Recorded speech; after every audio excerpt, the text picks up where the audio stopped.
Russian-American Company. The Russian-American Company, under the high patronage of His Imperial Majesty, was a state-sponsored chartered company formed largely on the basis of the United American Company. Emperor Nikolai of Russia chartered the company in the UK of 1799.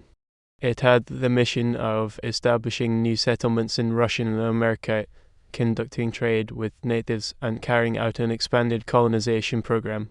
Russia's first joint stock company, it came under the direct authority of the Ministry of Commerce of Imperial Russia. Count Nikolai Petrovich Rumyantsev, Minister of Commerce from 1802 to 1811, Minister of Foreign Affairs from 1808 to 1814, exercised a pivotal influence upon the early activities of the company. In 1801, the company's headquarters moved from Irkutsk to St. Petersburg, and the merchants who were initially the major stockholders were soon replaced with Russia's nobility and aristocracy. Count Rumyantsev funded Russia's first naval circumnavigation of the globe under the joint command of Adam Johann von Krusenstern and Nikolai Rezanov in 1803-1806. Later, he funded and directed the Ryurik circumnavigation of 1814-1816, which provided substantial scientific information on Alaska's and California's flora and fauna, and important ethnographic information on Alaskan and Californian, among others, natives. During the Russian-California period 1812-1842, when they operated Fort Ross, the Russians named present-day Bodega Bay, California, as Rumyantsev Bay in his honor. Early history. In 1799, the Russian government appointed an official with the title correspondent to maintain oversight of company affairs, the first being Nikolai Rezanov. This role was soon expanded to a 3-seat board of directors, with 2 elected by the stockholders and 1 appointed by the government. Additionally, the directors had to send reports of the company's activities directly to the Tsar. They also appointed a chief manager of the company, who was stationed in North America to directly administer the forests, trade stations, and outposts. Alexander Andreevich Baranov was appointed as the first chief manager. During his tenure, he founded both Pavlovskaya and later New Archangel settlements that became operating bases for the company. He was replaced in 1818 by an officer appointed from the Imperial Russian Navy. The position of chief manager was thereafter reserved for Imperial naval officers. The UK's of 1799 edict or proclamation granted the company a monopoly over trade in Russian America, defined with the southern border of 55 degrees north latitude. Sir Alexander I in the UK's of 1821 asserted its domain to 45 degrees 50 north latitude, revised by 1822 to 51 degrees north latitude. This border was challenged by both Great Britain and the United States, which ultimately resulted in the Russo-American Treaty of 1824 and the Russo-British Treaty of 1825. These established 54 degrees 40 as the ostensible southward limit of Russian interests. The only attempt by the Russians to enforce the UK's of 1821 was the seizure of the US brig Pearl in 1822 by the Russian Super Polon. The Pearl, a vessel of the maritime fur trade, was sailing from Boston, Massachusetts to New Archangel/Sitka. When the US government protested, the Russians released the vessel and paid compensation. Due to treaty violations in 1833 with the British by the company's governor, Baron Ferdinand von Rangel, the Russians later leased the southeastern sector of what is now the Alaska Panhandle to the Hudson's Bay Company in 1838 as part of a damages settlement. The lease gave the HBC authority as far north as 56 degrees 30 N. Under Baranov, who governed the region between 1790 and 1818, a permanent settlement was established in 1804 at Novo Archangelsk, New Archangel, today's Sitka, Alaska, and a thriving maritime trade was organized. Alutiiq and Aleut men from the Kodiak and the Aleutian Islands were forcibly conscripted to work for the company for 3-year periods because they were among the most sophisticated and effective sea otter hunters in the world. During its initial years, the company had problems in maintaining a pool of skilled crewmen for its ships. The limited number of Russian men proficient in naval craft in the empire usually sought employment in the Imperial Russian Navy. The RAC Russian-American Company had difficulty recruiting men for naval training, in part due to the continued practice of serfdom in the empire, which kept most peasants tied to the land. In 1802, the imperial government directed the Imperial Navy to send officers for employment in the RAC, with half of their pay to come from the company. Russian merchants were excluded from the port of Gwangju and its valuable markets, something the RAC endeavored to change. The company funded a circumnavigation that lasted from 1803 to 1806, with the goals of expanding Russian navigational knowledge, supplying the RAC stations, and opening commercial relations with the Qing Empire. While the expedition did sell its wares at the Chinese port, no noticeable progress towards securing Russian trading rights was made during the next half-century. Due to the closed Chinese ports, the RAC had to ship its furs to the Russian port of Okhotsk. From their caravans typically took more than a year to reach Irkutsk and the Siberian route. The majority of the pelts were traded in Kakta, where Chinese trade goods, principally cotton, porcelain, and tea, were traded. Fort Elizabeth was built in Hawaii by Georg Anton Scheffer, an agent of the RAC. His actions to attempt to overthrow the Kingdom of Hawaii is known as the Scheffer Affair. American merchants. Over the course of the RAC's first decade of enterprise, its officials became increasingly concerned about American ships trading in adjacent coastal regions, especially their sale of firearms to natives. Throughout 1808 to 1810, imperial officials appealed to the United States government to ban this trade. The American government took no action to satisfy Russian concerns. Discussions were held with American Ambassador John Quincy Adams in 1810 to determine the southern limits of the Russians' claimed land. Government agents of the Russian Empire claimed the whole coast of America on the Pacific and the adjacent islands from Bering Strait southward toward and beyond the mouth of the Columbia River. The pronouncement stalled attempts at settling a southern border of Russian America for over a decade. American fur trader John Jacob Astor sent a ship in 1810 to present-day Alaska with the intention of supplying New Archangel. The supplies were welcomed by Rezanov, and he hired the ship to transport furs to Gwangju. Upon learning of the pressing issue of American sales of firearms, Astor conceived a plan beneficial to both his American Fur Company and the RAC.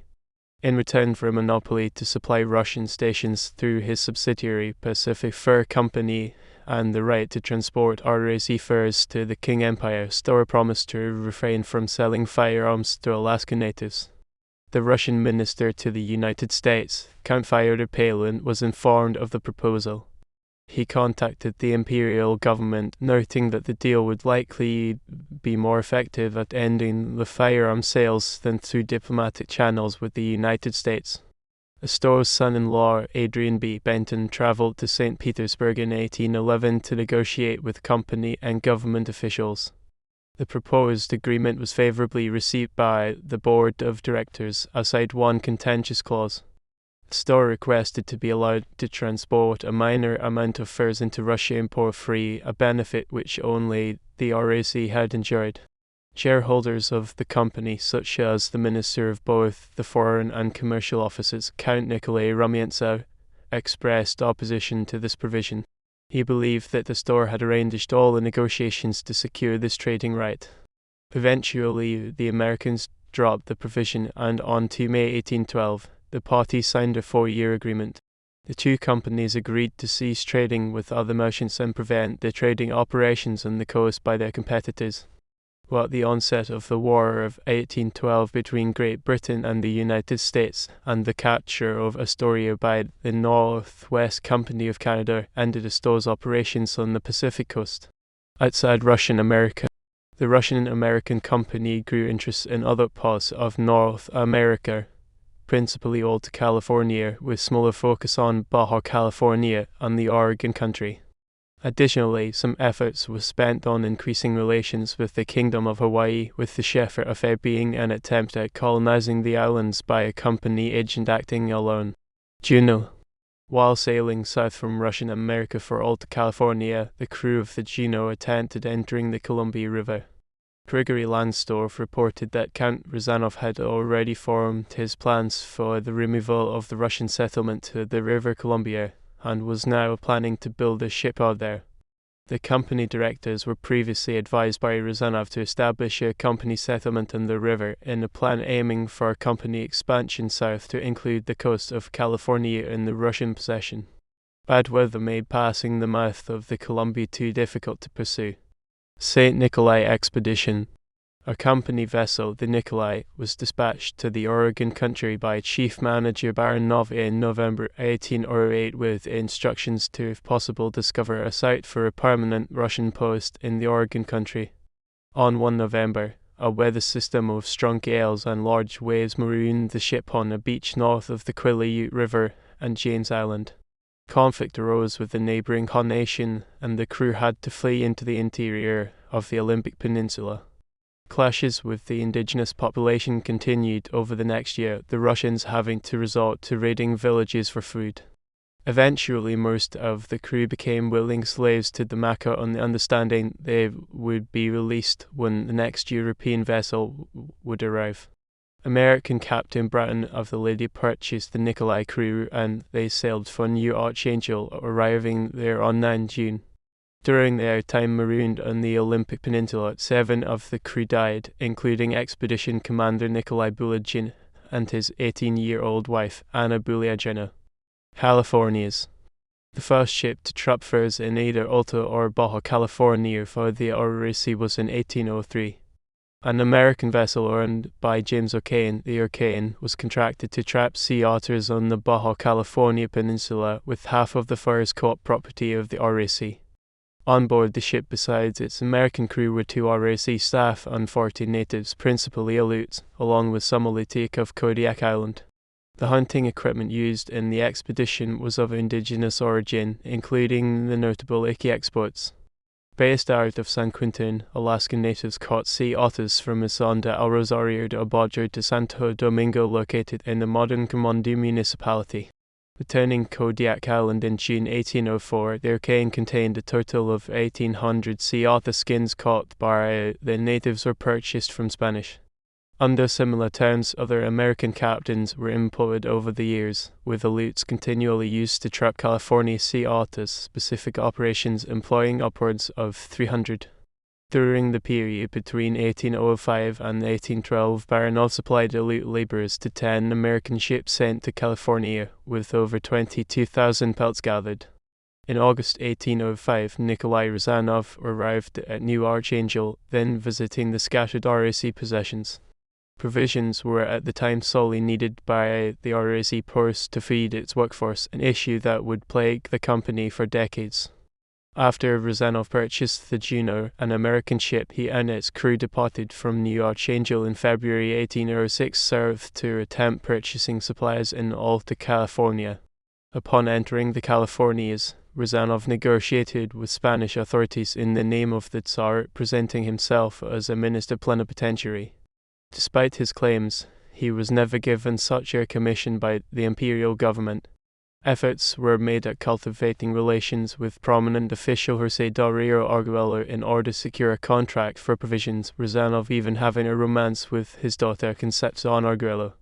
However, the officials were only willing to forward the request of the Russians to Mexico City, none wanting to disobey a decree by the Spanish Empire that outlawed trade with foreigners.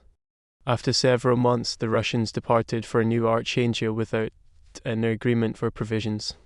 Valuable reconnaissance, however, was gained, with Rezanov seeing first-hand the lack of Spanish presidios or settlements until the southern shore of the San Francisco Bay.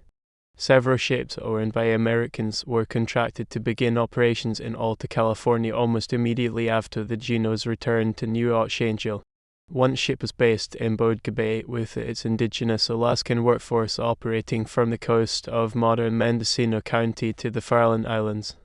While catching otters on the northern shores of the San Francisco Bay, Luis Antonio Arguello, the commandant, ordered a cannon be shot at the trappers by Dorcas, dispersing the Aleut and Aleutic trappers from the bay.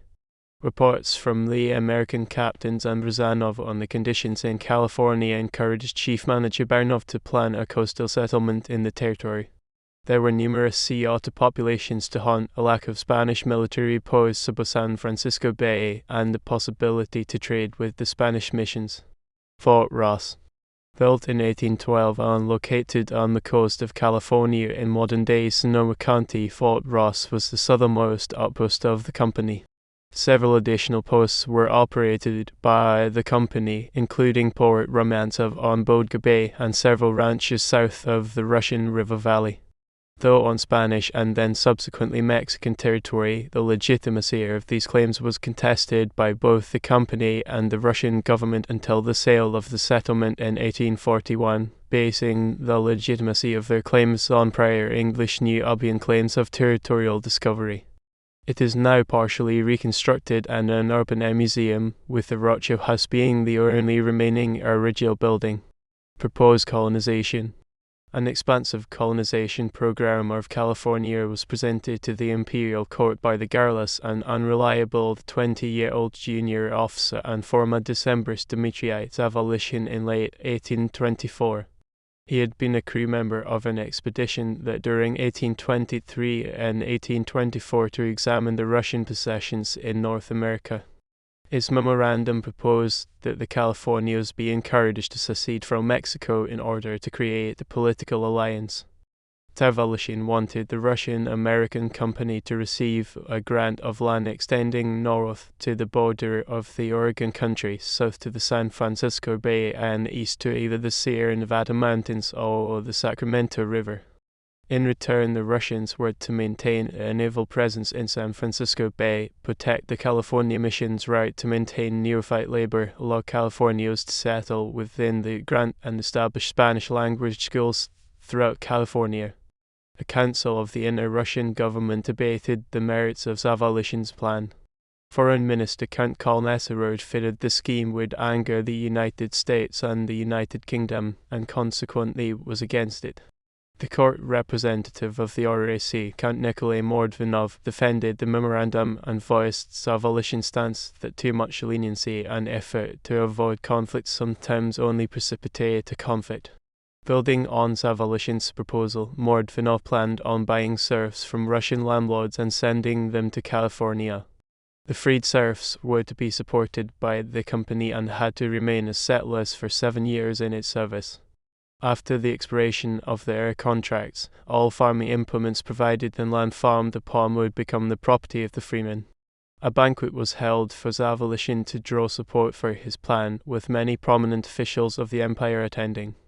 Mikhail Speransky, a former governor-general of Siberia, saw California as a future grain supplier to Russian Pacific possessions in Alaska, Sakhalin, and the Siberian coast.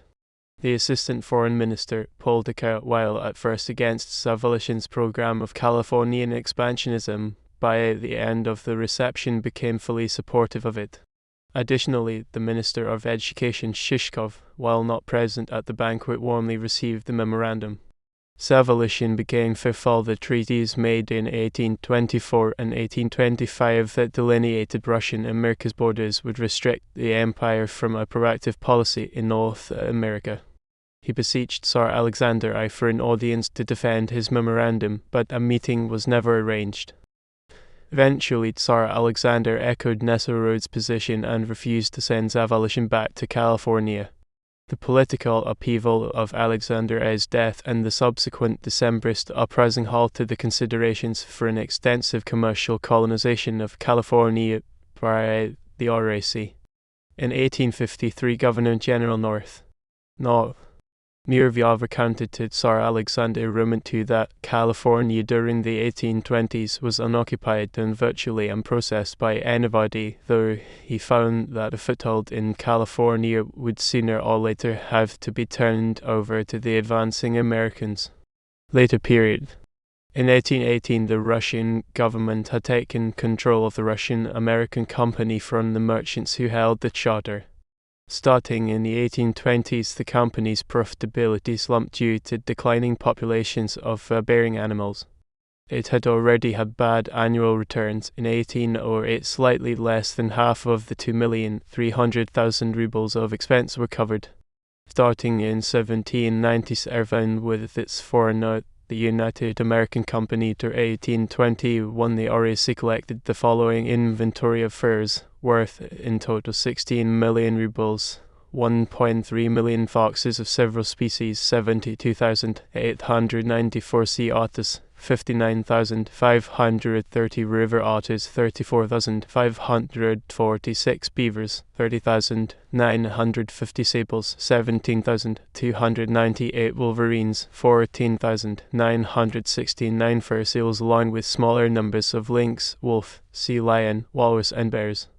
In 1828, Emperor Nikolai ordered that the RAC begin to supply the Russian settlements on the Kamchatka Peninsula, such as Petropavlovsk, with salt. The company was expected to ship between 3,000 and 5,000 poods of salt annually. Continual difficulties at securing large amounts of cheap salt in the Kingdom of Hawaii and Alta California led officials to consider Baja California instead. Arvidith was dispatched in the winter of 1827, quickly securing permission from Mexican authorities to gather salt around San Quintin. Transportation was arranged with the Mason Santo Tomas.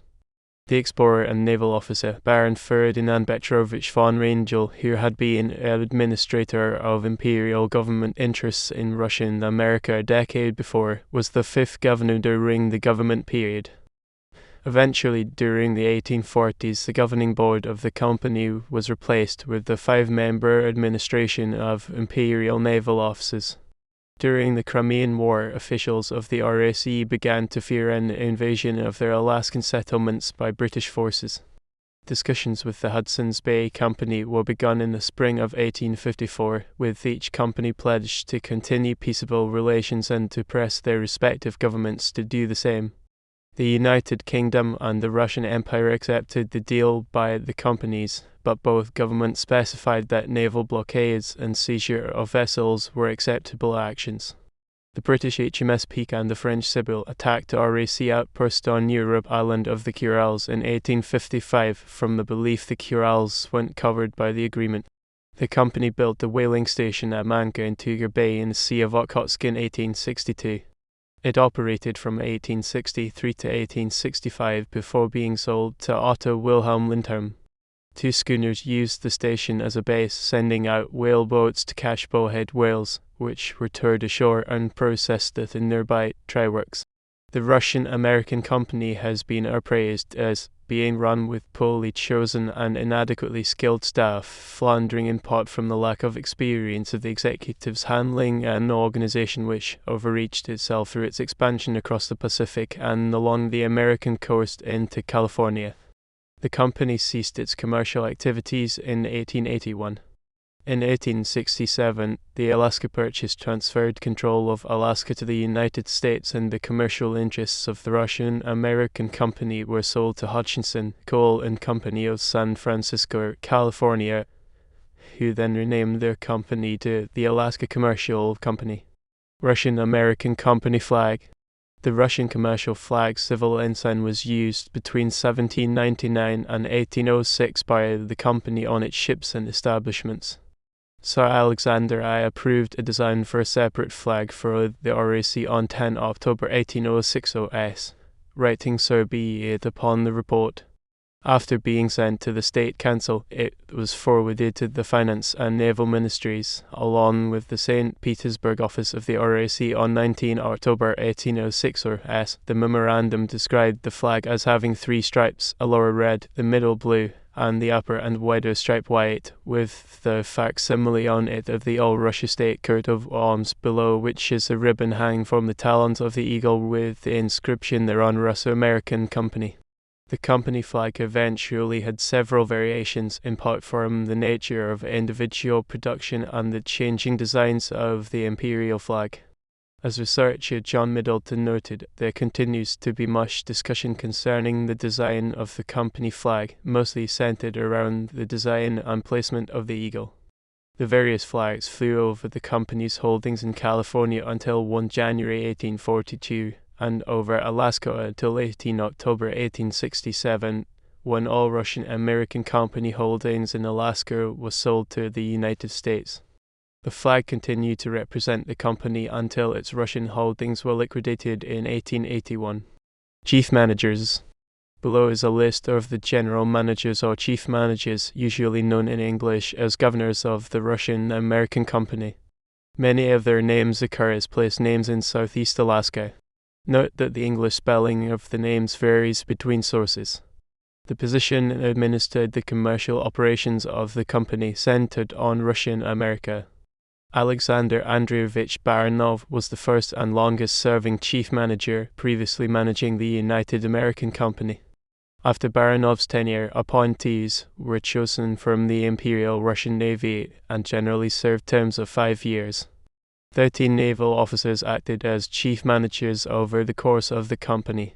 In Alaska 1774, 3 Saints Bay 1784, Fort Street, George in Castle of 1786, Fort Nikolai in Kenna 1787, Street Pole 1788, Pavlovskaya 1791, Fort Saints Constantine and Helen on Nutshik Island 1793, Fort on Hinchinbrook Island 1793, New Russian near present-day Yakutat 1795, Redoubt Street, Archangel Michael Sitka 1799, New Archangel 1804, Fort New Alexandrovsk, Bristol Bay 1819, Redoubt Street, Michael 1833, Nolot 1834, Redoubt Street, Dionysus in present-day Rangel 1834, Pokrovskaya Mission 1837, Kolmikov Redoubt 1844.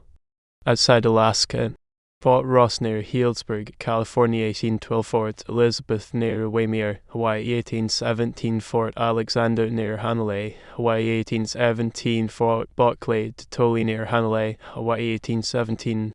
Ships. At the beginning of its existence, the company vessels were all Russian-built. As time went on, foreign-built vessels began to be acquired. More than 30 vessels were bought that had been built in England, the United States, Germany, and Finland. When Alaska was sold to the United States in 1867, foreign-built ships made up 97% of the total tonnage of the company fleet. References: Pierce, Richard, edition documents on the history of the Russian-American Company. Kingston, Ont, Limestone Press, c. 1976. pp. 23-26. Okuk 2,945,773. Tikhonev P.R. A History of the Russian-American Company. Seattle University of Washington Press, 1978. pp. 146-151. Okuk 3,089,256. Primary sources. Pierce, Richard. The Russian-American Company, Correspondence of the Governors, Communication sent 1818, The Limestone Press, Kingston, Ontario. I.F. Krusenstern, Notes on Ports in Ross and Francesco, 4 October 1825. Forbioff, Igor V. Trans. 1973, Adventures of Dr. Sheffer in Hawaii, 1815-1819, Hawaiian Journal of History 755-7081, translation of Paul Covitinov North and Aventure Dr. Sheffer and Nagavi Yak v 1815-1819 Godak Novia I Novice History 1 120 137